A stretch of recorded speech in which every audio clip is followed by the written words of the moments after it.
Everyone, myself Rahul Gunawa. और आज हम बात करेंगे कि जो फर्स्ट वीडियो के अंदर अपन ने देखा था कि जो फ्री रेडिकल्स की वजह से जो हमारे सेल्स है वो इंजरी हो जाते हैं, उसके बारे में देखा था। तो फर्स्ट वीडियो के अंदर अपन ने इंट्रोडक्शन के बारे में बात की थी कि किस तरह से जो फ्री रेडिकल्स का प्रोडक्शन होता है, किस तरह से उसको अगर बन गया तो उसको किस तरह से रिमूव करे गया किया जाता है, अगर रिमूव नहीं हो पाता तो वो किस तरह से इफेक्ट करता है सेल्स को डैमेज करने में और सेल्स को इंजरी करने में। करेक्ट, वो चीज़ें देखी थी अपन ने पहले वीडियो के अंदर। इस वीडियो के अंदर अपन बात करेंगे कि जो फ्री रेडिकल्स हैं उसका किस तरह से प्रोडक्शन होता है। तो वहाँ पे मैंने बताया था कि 6 तरह से प्रोडक्शन होता है। एक रेडिएशन की वजह से, एक रिडॉक्स रिएक्शन की वजह से, एक ट्रांजिशनल मेटल की वजह से, एक जो कोई भी किसी भी तरह के केमिकल्स और ड्रग है हमारी बॉडी के अंदर एक्सोजेनसली एंटर कर जाते हैं, जिसकी वजह से फिर वो एंजाइमेटिक मेटाबॉलिज्म होता है, जिसकी वजह से फ्री रेडिकल्स बन जाता है। और दूसरा मैंने बताया था कि इन्फ्लामेशन की वजह से भी फ्री रेडिकल्स बन जाता है और नाइट्रिक ऑक्साइड की वजह से भी फ्री रेडिकल्स बन जाता है। करेक्ट। अब अगर बात की जाए, कहने का मतलब अगर मैं बात करूं फर्स्ट अगर बात की जाए तो कहने का मतलब ये है, अपन बात करेंगे इस वीडियो के अंदर पूरे जो प्रोडक्शन है, जो पूरे प्रोडक्शन के जो पॉइंट हैं वो तो अपन डिस्कस नहीं कर सकते यहाँ पे इस वीडियो के अंदर, क्योंकि 6 तरह के पॉइंट हैं। तो एक पॉइंट के अंदर बहुत सारी डिटेल अपन को पढ़ना पड़ता है, तो पूरे 6 पॉइंट तो अपन कवर नहीं कर सकते। उसके शुरू के जो 3 पॉइंट है ना, जो हमारे जो रेडिएशन की वजह से, हमारे रिडॉक्स रिएक्शन की वजह से, ट्रांजिशनल मेटल की वजह से, तो उन तीनों की वजह से अपन देखेंगे कि फ्री रेडिकल्स कैसे बनता है, वो चीज़ें देखेंगे। तो इसके लिए होता क्या है, एक आपको एक जनरली एक ओवरव्यू दे देता हूँ सबसे पहले तो कि फ्री रेडिकल्स होता क्या है। अगर फ्री रेडिकल्स की अगर जब भी बात करें तो कहने का मतलब ये है कि फ्री रेडिकल्स क्या है। रेडिकल्स क्या है? एक रेडिकल्स एक ऐसा समझो आप कि रेडिकल्स एक तरह का अनपेयर्ड इलेक्ट्रॉन है। रेडिकल्स एक तरह का अनपेयर्ड इलेक्ट्रॉन होता है। मतलब रेडिकल्स होता है वो सिंगल होता है और अनपेयर्ड इलेक्ट्रॉन होता है। अब जब सिंगल होता है, एक अनपेयर्ड होता है, तो कहने का मतलब वो होता है कि वो क्या करना चाहेगा, वो रिएक्टिव होना चाहेगा। करेक्ट।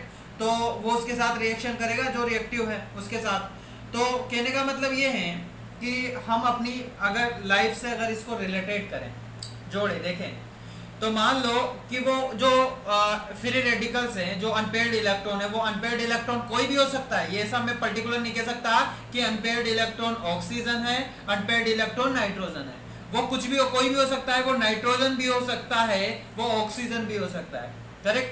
कहने का मतलब ये है कि मान लो, जैसे मैं एग्जाम्पल देके समझाता हूँ कि जैसे एक O की अगर बात करूं, O मतलब ऑक्सीजन है, और यहाँ पे ऑक्सीजन को मैं एक बोई का नाम लेके डिनोटेट कर रहा हूँ, जैसे ओजास्विन है, एक बोई है। करेक्ट। अब ओजास्विन क्या करता है कि ओजास्विन सिंगल है। करेक्ट। सिंगल है मतलब वो हाईली रिएक्टिव है, मतलब इधर उधर वो फिरता रहता है गलियों में, है कि नहीं, और वो जो अपनी रेस्पॉन्सिबिलिटी है वो अपनी रेस्पॉन्सिबिलिटी पूरी नहीं करता। तो उसके ये सब हरकतों से घर वाले परेशान हो जाते हैं, और घर वाले चाहते क्या है कि इसके जल्दी से शादी कर दें, इसको पेड कर दें। अगर इसको पेड कर देंगे मतलब ये क्या होगा कि अनस्टेबल से स्टेबल हो जाएगा। करेक्ट। और तो ऐसा हो, तो वो पेड करवाना चाहते हैं। और जो ओजास्विन जो शब्द लिया है मैंने, ओजास्विन शब्द का मतलब होता है पावरफुल रेडिएंट। तो रेडिएंट क्यों लिया? क्योंकि हम रेडिकल्स की बारे में बात कर रहे हैं। तो और रेडिएशन भी पढ़ेंगे रेडिएशन की वजह से। तो रेडिएशन की वजह से क्या हो जाता है कि एक रिड्यूसिंग जो रेडिएशन की वजह से अपन रिएक्टिंग ऑक्सीजन स्पीशीज का फॉर्मेशन हो जाता है। करेक्ट। तो इसलिए रेडिएशन की वजह से ही मैंने वहां पे ऑक्सीजन लिया है, क्योंकि ओजास्विन से याद रहेगा आपको कि ओजास्विन का मतलब होता है powerful radiant. Correct. Next example लेते हैं, जैसे मान लो नाइट्रोजन। नाइट्रोजन को अपन मान लेते हैं बेबी मानते हैं, एक गर्ल्स मानते हैं। अगर गर्ल्स की बात की जाए तो एक गर्ल्स है, उसका नाम है निध्याति। करेक्ट। निध्याति उसका नाम है, NIDHYATHI। निध्याति एक गर्ल्स है, बेबी गर्ल्स है। वो क्या है कि अब वो मतलब वो क्या है कि हाईली रिएक्टिव है, और जब हाईली रिएक्टिव है मतलब वो क्या है, एक तरह का अनस्टेबल है। तो वो अनस्टेबल है, तो कहने का मतलब वो क्या करता है कि निद्याती जो शब्द है ना, इसका मतलब ये होता है मेडिटेशन। तो वो अपने मन ही मन में क्या करती है कि एक मेडिटेशन करती रहती है, कि खास वो कल्पना करती रहती है कि खास मैं भी पेड़ हूँ, करेक्ट, मैं भी पेड़ हूँ। तो वो भी एक तरह का स्टेबल होना चाहिए, अनस्टेबल से स्टेबल होना चाहिए, तो वो पेड़ करना चाहिए, करेक्ट, पेड़ करेगी तो उसको बोलेंगे वहां पे रिएक्टिव नाइट्रोजन स्पीसीज। यहाँ तो ऑक्सीजन करेगा तो रिएक्टिव ऑक्सीजन स्पीसीज, अगर ओजास्विन करा ने पेड़ कर दी तो रिएक्टिव ऑक्सीजन स्पीसीज बन गया, करेक्ट। अगर निद्याती ने किया तो क्या बना, रिएक्टिंग नाइट्रोजन स्पीसीज, करेक्ट। अब बात कर लेते हैं, अपने पॉइंट पे आ जाते हैं। और जैसे फर्स्ट अपन बात करें रेडिएशन, अगर रेडिएशन की अगर जब भी अपन बात करें तो रेडिएशन को अपन पढ़ते हैं, कहाँ पे पढ़ते हैं आपको याद हो तो, जब माइक्रोबायोलॉजी पढ़ते हैं अपन, माइक्रोबायोलॉजी पढ़ेंगे तो वहाँ पे मैं बताऊंगा आपको कि एक स्टेरिलाइजेशन का एक सेपरेट वीडियो बनाऊंगा, तो वहाँ पे मैं बताऊंगा ये सारी चीज़ें, बहुत जल्द बनाने वाला हूँ मैं स्टेरिलाइजेशन पे एक वीडियो। तो वहाँ पे और 2 वीडियो बनेंगे उसके। एक फर्स्ट वीडियो के अंदर मैं थ्योरी डिस्क्राइब करूँगा, पूरी की पूरी जो स्टेरिलाइजेशन जो होता है उसके थ्योरी बताऊंगा, और जो उससे नेक्स्ट वीडियो आएगा उसके अंदर उससे स्टेरिलाइजेशन से रिलेटेड जितने भी जो न्यूमेरिकल्स हैं जो पूछते हैं एग्जाम में अक्सर, वो अपन डिस्कस करेंगे, करेक्ट। तो कहने का मतलब ये है कि स्टेरिलाइजेशन और जो डिसइंफेक्टेंट टेक्निक होती है तो उसके अंदर जो रेडिएटिव यूज किया जाता है, और जो रेडिएशन से कैसे हम मेडिकल इंस्ट्रूमेंट को स्टेरिलाइजेशन करते हैं, वो सारी चीज़ें अपन देखेंगे वहाँ पर उस वीडियो के अंदर। नेक्स्ट पॉइंट की अगर बात की जाए तो रेडिएशन की वजह से, रेडिएशन 2 तरह से हो सकता है, या तो आयनाइजेशन रेडिएशन या non ionise radiation. Ionisation radiation की वजह से एक्स रे, हमारे जो एक्स रे हुआ और जो गामा रे हुआ, इसका फॉर्मेशन होता है। और जो नॉन आयनाइजेशन रेडिएशन है जैसे यूवी रे, जो एक इंफ्रा रे हुए, इनका फॉर्मेशन होता है। और ये अब ये क्या करती है कि जब वाटर है, जो रेडिएशन है, ये क्या करता है कि वाटर है, जब इसका रेडियोलाइसिस होगा जिसकी वजह से एक हाइड्रोक्सी आयंस फ्री रेडिकल्स का फॉर्मेशन कर देगा। मतलब ऑक्सीजन पे आपको डॉट दिख रहा होगा, ये फ्री रेडिकल्स को डिनोटेट कर रहा है। मतलब ऑक्सीजन पे ओजास्विन ने क्या कर लिया, अनपेयर्ड है ओजास्विन, तो क्या करना चाहेगा, स्टेबल होना चाहेगा। तो स्टेबल होना चाहेगा तो पेयरिंग करना चाहेगा, और जब पेयरिंग करेगा जब वो कहने का मतलब वो स्टेबल हो जाएगा। तो ये रिएक्टिंग ऑक्सीजन स्पीसीज है। और जो रिएक्टिव ऑक्सीजन स्पीसीज है वो जो ऑक्सीजन है वो अगर एक इलेक्ट्रॉन देते हैं उसको तो सुपर ऑक्साइड का फॉर्मेशन कर देगा। अगर 2 इलेक्ट्रॉन दिया तो वो परऑक्साइड, अगर 3 इलेक्ट्रॉन देते हैं वो एक हाइड्रोक्सी आयन का फॉर्मेशन कर देगा। ये सारी चीजें देखते हैं। नेक्स्ट अपन बात करते हैं, तो यहाँ पे तो अपन इस वीडियो के अंदर तो देख रहे हैं कि किस तरह से फ्री रेडिकल्स बनता है। यार मैं यहाँ पे रिमूवल की बात नहीं कर रहा कि किस तरह से इसको रिमूव किया जाएगा, यहाँ पे तो ओनली इतनी बात करूंगा कि किस तरह से फ्री रेडिकल्स है वो बनता है, करेक्ट। इतना ही समझना है आपको इस वीडियो के अंदर, करेक्ट। रेडॉक्स रिएक्शन की बात करूं, redox reaction, cellular redox reaction. तो जब सेलुलर रेडॉक्स रिएक्शन कहाँ पे प्रेजेंट होती है, जैसे हमारे जो साइटोसोल्स है, हमारे माइटोकॉन्ड्रिया है, हमारे एंडोप्लाज्मिक रेटिकुलम्स है, हमारे पेरोक्सिसोम्स है, लाइसोसोम्स है, वहां सेलुलर रेडॉक्स रिएक्शन प्रेजेंट होती है। और अगर एग्जांपल की अगर बात करें तो रेस्पिरेशन, और मोस्ट कॉमन जो रिएक्शन होती है रेस्पिरेशन की, जो सभी बच्चों को पता रहती है, वो क्या होती है, जब ग्लूकोज है C6H12O6, ये ग्लूकोज है, जब ऑक्सीजन के साथ रिएक्शन कर देता है 6 मोल ऑक्सीजन के साथ, तो ये 6 मोल्स कार्बन डाइऑक्साइड के और 6 मोल्स वाटर के फॉर्मेशन, मॉलिक्यूल्स वाटर के फॉर्मेशन करता है, और साथ में एनर्जी मतलब एक एटीपी की फॉर्म में रिलीज कर देता है, करेक्ट। ध्यान से देखिएगा, अगर यहाँ पे मैं बात करूं हाइड्रोजन की, अगर हाइड्रोजन की बात करूं, आगे मैं बताऊंगा आपको। अगर यहाँ पे अगर मैं बात करता हूं तो कहने का मतलब ये है, अगर इस ऑक्सीजन की बात मान लो, हाइड्रोजन की बात मत करो, यहाँ पे पहले ऑक्सीजन की बात कर लेता हूँ।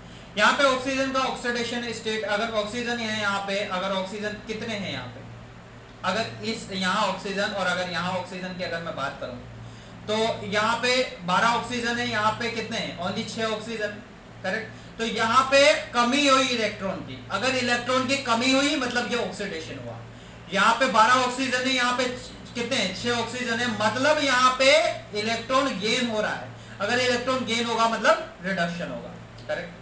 तो यही रिएक्शन है, यहाँ ऑक्सीडेशन हो रहा है, यहाँ रिडक्शन हो रहा है। दूसरी बात कि अगर ये सिंपल रिएक्शन को मैं सिंपल, ये जो रिएक्शन है इसको ये थोड़ी कॉम्प्लेक्स लग रही है, इसको सिंपल वे में मैं यहाँ पे बना रहा हूँ।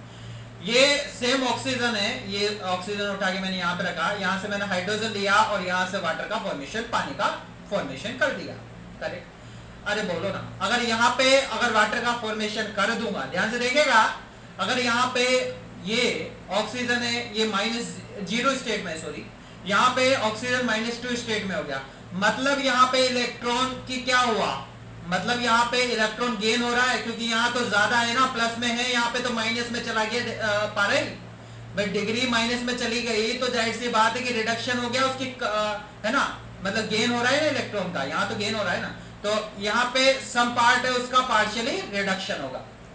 तो कहने का मतलब ये है कि अगर मान लो ये हाइड्रोजन है, अगर हाइड्रोजन ऑक्सीजन को 1 इलेक्ट्रॉन दे देता है तो सुपर ऑक्साइड बना लेगा, करेक्ट। 2 इलेक्ट्रॉन हाइड्रोजन 2 इलेक्ट्रॉन दे देगा ऑक्सीजन को, ये तो ये परऑक्साइड बना लेगा। अगर हाइड्रोजन अगर ऑक्सीजन को 3 इलेक्ट्रॉन दे देगा तो हाइड्रोक्सी आयन फ्री रेडिकल्स बना लेगा। अरे बोलो ना, अगर ये सारी चीजें कर लेगा इस कंडीशन के अंदर, तो मतलब रिएक्टिव ऑक्सीजन स्पीसीज है उसका फॉर्मेशन कर लेगा कुल मिला के। नेक्स्ट अपन बात करते हैं ट्रांजिशनल मेटल के बारे में। तो ट्रांजिशनल मेटल के अंदर अपन ने देखा था, क्या देखा था कि जो डी ब्लॉक वाले जो एलिमेंट थे, एक्सेप्शन है लैंथेनॉइड और जो एक्टिनॉइड वाले, उनके अलावा जितने भी मेटल थे उनको हमने क्या है ट्रांजिशनल मेटल बोला, करेक्ट। अब ये जो ट्रांजिशनल मेटल होता है ये हमारी बॉडी के अंदर प्रेजेंट होता है। अब जैसे आयरन और जो कॉपर की अगर बात करें, तो जो आयरन की अगर मैं बात करूं तो ये हमारे सेलुलर जो फ्लूइड्स के अंदर प्रेजेंट होता है, जैसे extra cellular fluid, intra cellular fluids वहां पे प्रेजेंट होता है ये, करेक्ट। और आयरन की अगर मैं बात करूं, ध्यान से सुनिएगा, मैं पॉइंट बता रहा हूं उसको ध्यान से सुनिएगा, कि आयरन की अगर जब भी बात करें तो आयरन का जो मेजर जो फंक्शन होता है ना वो क्या होता है कि ये कॉन्स्टिट्यूट्स होता है हीम, कॉन्स्टिट्यूट करता है हीम का।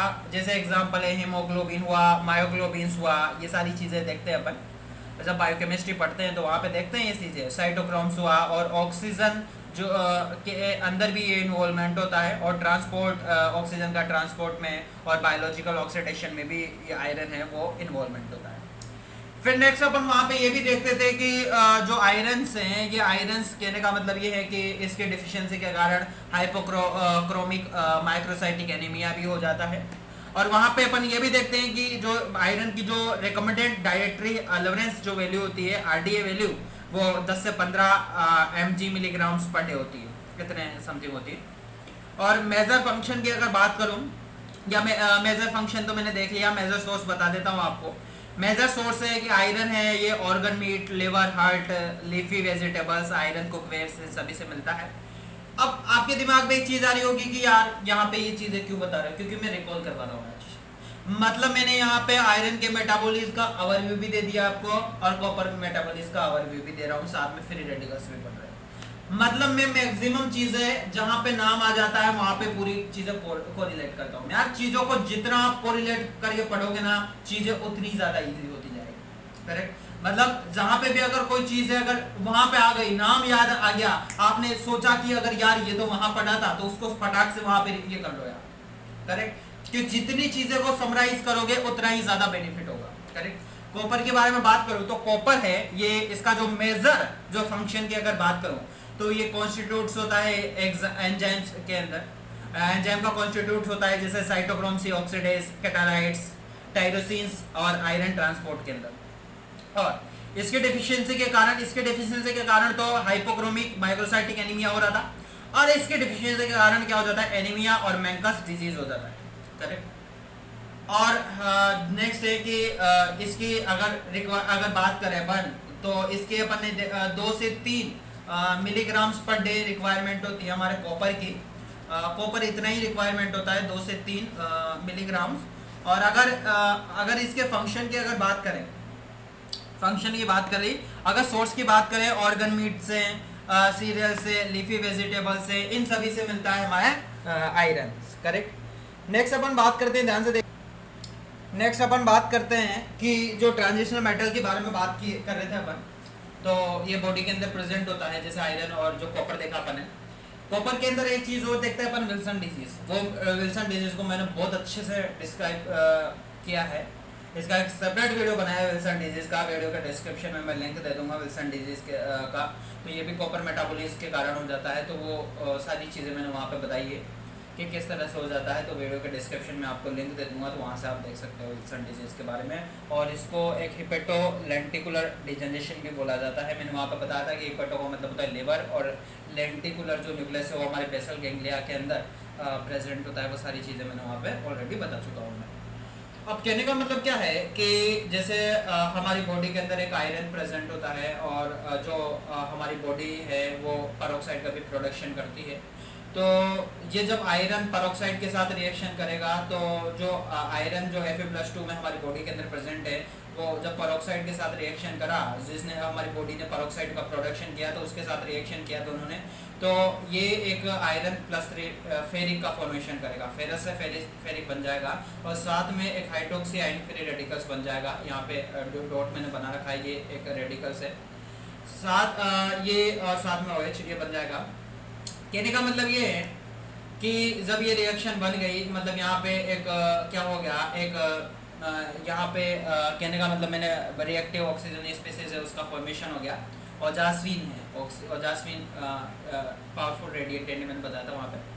तो ये जो रिएक्शन है, ये एक इस रिएक्शन को जब आयरन मेटाबॉलिज्म अपन पढ़ते हैं केमिस्ट्री के अंदर, बायोकेमिस्ट्री के अंदर, तो वहाँ पे देखते हैं। तो इस रिएक्शन का जो नाम है वो है फेंटन रिएक्शन। ये बहुत ही इम्पोर्टेंट रिएक्शन है जो आपको पता होनी चाहिए कि फेंटन रिएक्शन क्या होता है। फेंटन रिएक्शन कुछ भी नहीं होता, इसके अंदर जो फेरस है वो पेरोक्साइड के साथ रिएक्शन करके फेरिक आयन और हाइड्रोक्सी आयन फ्री रेडिकल्स का फॉर्मेशन कर देता है। वो चीज़ें देखते हैं फिर। अब कहने का मतलब ये है कि ये क्या है कि ये जो हमारी बॉडी के अंदर जो बहुत ज़्यादा अमाउंट में प्रेजेंट है। अब ये मान लो कैसे, ध्यान से देखिएगा किस तरह से जो आयरन Fe+3 बना, ये जब ऑक्सीजन जो यहाँ पे सुपर ऑक्साइड की फॉर्म में प्रेजेंट है, तो ये हमारी बॉडी के अंदर ऑलरेडी प्रेजेंट है। और सुपर ऑक्साइड अगर इसके साथ रिएक्शन करेगा फेरस के साथ, तो ये दोबारा एक आयरन फेरिक से क्या फेरस बना देगा। अगर फेरस ज़्यादा बना, मतलब फिर से ये फेरिक बनाएगा और फिर से ये रिएक्शन फेरस बनाएगा। तो अगर मान लो जितना ज़्यादा फेरस बनेगा उतना ही ज़्यादा क्या होगा, एक रिएक्टिव ऑक्सीजन स्पीसीज का फॉर्मेशन हो। करेक्ट। तो यहाँ पे मैं अब उनको बनाना ही है फ्री रेडिकल्स। तो फ्री रेडिकल्स बनाना, प्रोडक्शन की बात करें, यहाँ रिमूव की बात नहीं करें, तो रिमूव की मैं बात ही नहीं करूँगा कि किस तरह से प्रोडक्शन बनेगा होगा। तो प्रोडक्शन जब भी होगा जब ये फेरिक से जब फेरस बनेगा, फेरस बना तो फिर वापस ये बना, तो जितना ज़्यादा फेरस बना उतना ही ज़्यादा ये ROS बनेगा। करेक्ट। और ये जो आयरन और जो कॉपर है, ये हमारी बॉडी के अंदर क्या होता है कि डोनेट और एक्सेप्ट करता है इलेक्ट्रॉन जब सेलुलर रिएक्शन होती है। और मैंने बताया था कि सेलुलर रिएक्शन है वो कहाँ कहाँ प्रेजेंट होती है, वो सारी चीज़ें अपन ने देखी थी। करेक्ट। अब कहने का मतलब ये हुआ कि इस रिएक्शन को तो मैं फेंटोस रिएक्शन बोला, और इस रिएक्शन को मैं बोलता हूँ एक हेबर-विस रिएक्शन। करेक्ट। तो ये सारी चीज़ें अपन देखते हैं इसके अंदर। ये सेकंड वीडियो था, तो ये वीडियो ज़्यादा बड़ा बन जाएगा, इसलिए नेक्स्ट वीडियो के अंदर अपन इसके जो रिमेनिंग जो 3 पॉइंट बच जाते हैं, जो इन्फ्लामेशन की वजह से, और जो एक्सोजिनस केमिकल ड्रग की वजह से, और जो नाइट्रिक ऑक्साइड की वजह से किस तरह से फ्री रेडिकल्स बनता है, वो सारी चीज़ें देखेंगे। आशा करता हूँ कि वीडियो आपको पसंद आई हुई होगी। अगर ऐसा हुआ है तो please like share and subscribe my medical studio YouTube channel, और इसके जो नोट्स है वो अपने टेलीग्राम चैनल पे अपलोड कर दूंगा, वहाँ से मैं आप देख सकते हो। और जो भी चैनल पे नए हैं, जिन्होंने चैनल सब्सक्राइब नहीं किया है, तो उनसे मेरा निवेदन है कि वो चैनल को सब्सक्राइब कर दे, और ज़्यादा से ज़्यादा अपने फ्रेंड्स और अपने बैचमेट्स को चैनल शेयर करें और उनसे सब्सक्राइब के लिए बोले। Thank you.